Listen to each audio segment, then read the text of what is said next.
하면 뭐합니까? 이 청문회에서 어떤 의혹이 제기되고 어떤 문제가 발생돼도 대통령은 임명하실 겁니다. 좀 조용히 하세요. 지금 이런 상황에서 인사청문회를 더 한다는 것은 저는 아무런 의미가 없고 우리 문영배 후보자, 문영배 헌법재판관님 축하드립니다. 아주 축하드립니다. 잘하십시오라고 끝내는 것이 맞다고 생각합니다. 저는 뭐 야당에서 충분히 주장할 수 있는 주장이라고 봅니다. 야당이 반대하는데 대통령이 장관 임명을 했다. 그럼 야당으로서 기분 나쁠 수도 있고 문제 제기할 수도 있습니다. 하지만 이 문제가 우리 국회 운영을 중단시키거나 국회 운영을 변경시킬 만한 사안은 아닙니다. 박영선 후보자의 경우 흠결이 아니라 현행법을 위반한 범죄 혐의자라는 점에서 더욱 심각하며 이건 여야를 떠나 국회와 국민을 무시하는 행위입니다. 저도 인사청문회에 간사를 많이 했지만 우리의 의견을 부적격으로 명기하고 채택해 주는 게 국회의 관례였습니다. 그런데 자유한국당이 야당이 된 뒤부터는 무조건 일단 끝까지 채택 보고를 해주지 않습니다. 예, 그러니까 이게 어제 문형배 후보자 인사청문회 오전 상황입니다.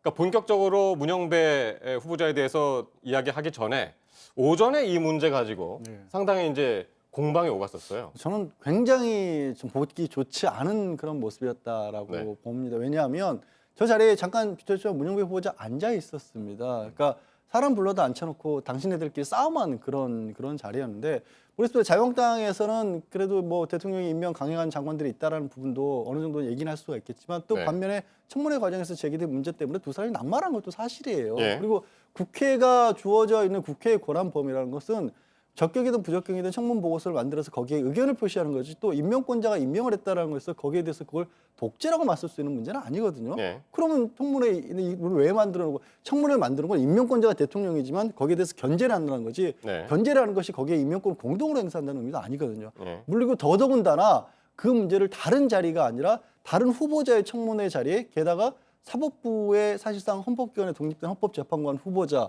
아직 내정자 수준이지만 예. 그걸 모셔놓고 그 자리에서 지금 자기들끼리 얘기하고 있다는 것은 굉장히 저는 뭐 법조인이 이전에 국민항소에서 정말 어쨌든 부족하고 그 박영선 장관하고 김현철 장관의 임명을 강행했던 이제 문재인 대통령에 대한 이제 불만을 그 얘기를 이 자리에서 이제 드러낸 것이 아닌가. 이제 그렇죠. 근데 싶은데. 그 얘기를 후보자를 앉혀놓은 자리에서 저렇게 했다라고 하는 것이 또 예. 기본적으로 저 삼권분립이라는 원리 자체에 대해서 반대되는 행동들을 하신 게 아닌가 싶습니다. 예.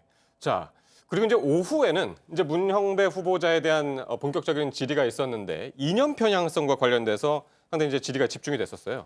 네, 뭐 제일 네. 중요한 건 이제 그 진보 단체라고 알려져 있는 진보 학술단체 알려져 네. 있는 우리법 연구회 회장을 한 것이 이념 문제 편향의 가장 큰 문제였는데, 근데 사실은 저는 그런 학술단체 그 판사들끼리 모임의 회장을 맡았다고 해서 이런 이념을 가지고 있다, 편향성을 네. 가지고 있다 말하는 건 좀 너무 과도한 거라고 생각을 하고요.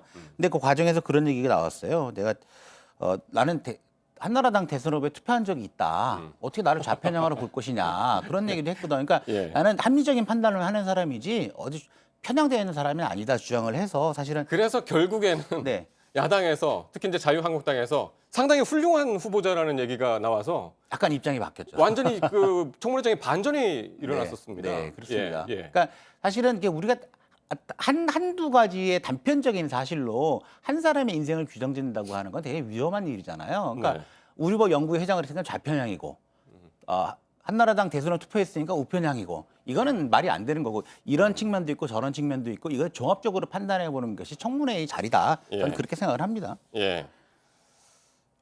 이제 자유한국당은 이제 문재인 대통령이 만약에 이미선 후보자를 임명을 한다면 의회와 전면전을 선언하는 것이다라고 이야기를 했는데 이것도 역시 마찬가지로 장관 후보자와 마찬가지로 대통령 임명하면 임명되는 거죠. 네. 헌법재판소장은 좀 다르지만은. 네. 그래서 예, 예. 아마 포괄적으로 좀 얘기를 한 것 같은데요. 네. 아까 그 화면에도 나왔지만 민주당은 뭐 청문 보고서 채택을 안 한 적이 없다. 뭐 부적격은 얘기했지만 이 얘기는 했지만 그건 사실은 아니거든요. 예전에도 그 채택을 안 한 상태에서 청문회가 그냥 지나간 적도 없고 한두 건이 아니고 꽤 많습니다. 이명박 정권에는 뭐 17명이나 됐었고요. 박근혜 정권에는 10명이나 됐고 이제 여기에는 이제 13명으로 늘어난 거기 때문에 어찌 보면은 예전이나 지금이나 그 수치는 비슷하고 그 관례라든지 뭐 이거는 예전도 안 지켜졌고 지금도 안 지켜지는 것 같아요. 아까 말씀하셨듯이 뭐 절차에 대해서 굉장히 부적절한 부분은 보이기도 하지만 사실 그 요번에 그 잘못된 인사라고 이제 주장을 하는 야당에서 주장하는 부분은 처음으로 돌아가서는 일단 7대 원칙을 이 정부가 세우는 7대 원칙을 자기네 스스로 못 지켜낸 거. 그게 인사검증이 실패했다 뭐냐 이런 얘기는 이런저런 얘기가 많긴 하지만 그거를 지켜내지 못한 것을 그럼에도 불구하고 임명을 강행했다는 것이 스스로의 약속을 국민에게 약속을 지키지 않았다는 것. 그런 부분에 있어서는 물론 야당이 계속 정치적으로 공세만 하기 위해서 하는 거 아니냐고 뭐 얘기할 수도 있겠지만 사실은 자기들의 약속을 못 지키는 부분에 대해서는 심히 반성해야 되는 것이 아닌가 생각이 듭니다.